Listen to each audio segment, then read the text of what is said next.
I need to know, does the AI have free will in College Football 25 Dynasty mode? Now, what the heck does that actually mean? Well, I can explain. Specifically, when you're recruiting, do the AI-controlled teams follow a preset plan that already existed before the season started, or do they recruit dynamically based off what you and other AI schools actually do? Now, this question is huge for two different reasons. First, for your own recruiting. There is nothing more annoying than going after a guy all season long just to watch Oregon jump in week 13 and just steal your play. And if we're able to find out that recruiting is predetermined when the season starts, then we know that there is nothing you could do to stop those bigger schools from stealing your guy. But also the second reason why it matters if the AI teams have free will or not is because it would totally change the types of experiments that I could do on this channel for everybody. A lot of you have suggested that I use two identical save files to do certain types of experiments, and I've considered it, but I've been a bit nervous to implement it too. Because imagine two different save files where you're controlling the same team and you have the same exact week 7. If recruiting is dynamic,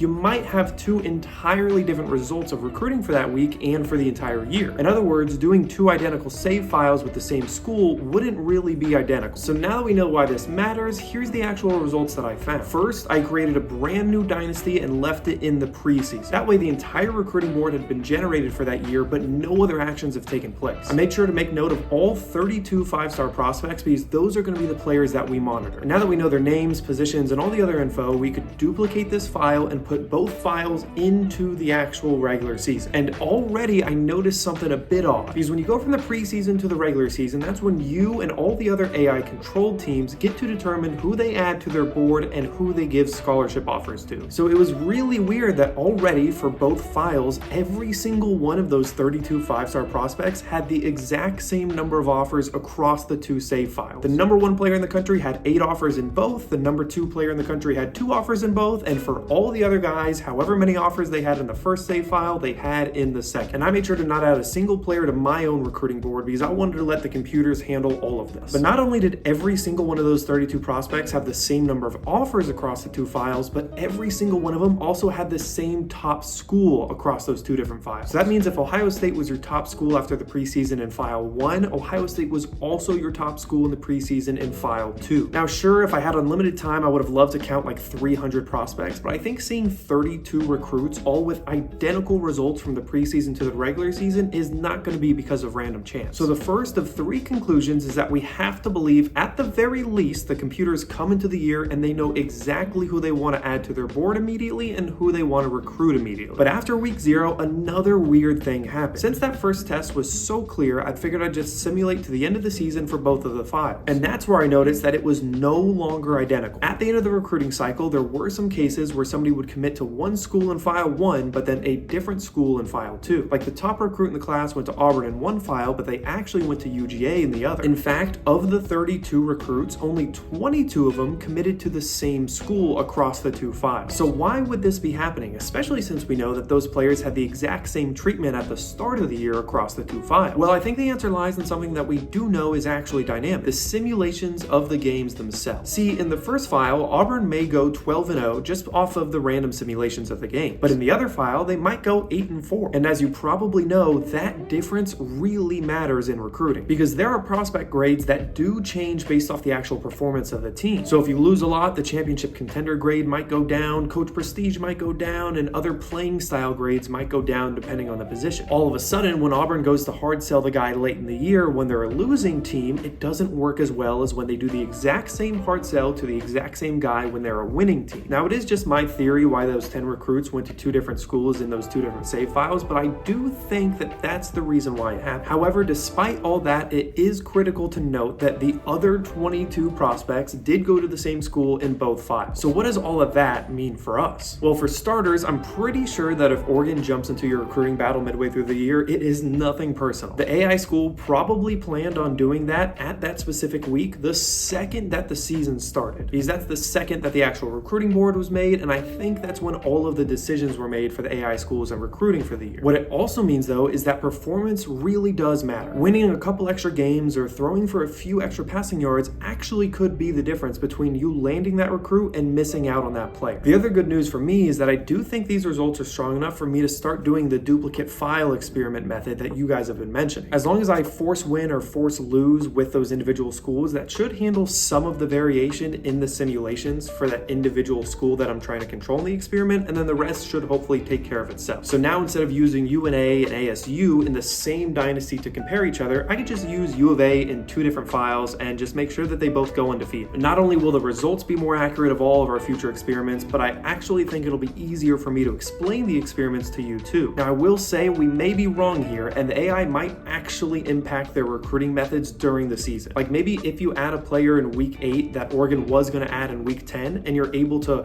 lock them out in their top 3, offer a scholarship, and make a lot of progress, maybe that actually would make a difference. But for now, the best evidence suggests that when the season starts, these computers know exactly what they're going to do for the year. So now that I know I could do the duplicate save file method for experiments, I'm going to go get back in the lab because I have a lot of things I want to test for y'all. Thanks again for watching, and hopefully you're going to be able to watch one of those future experiments soon. Peace out.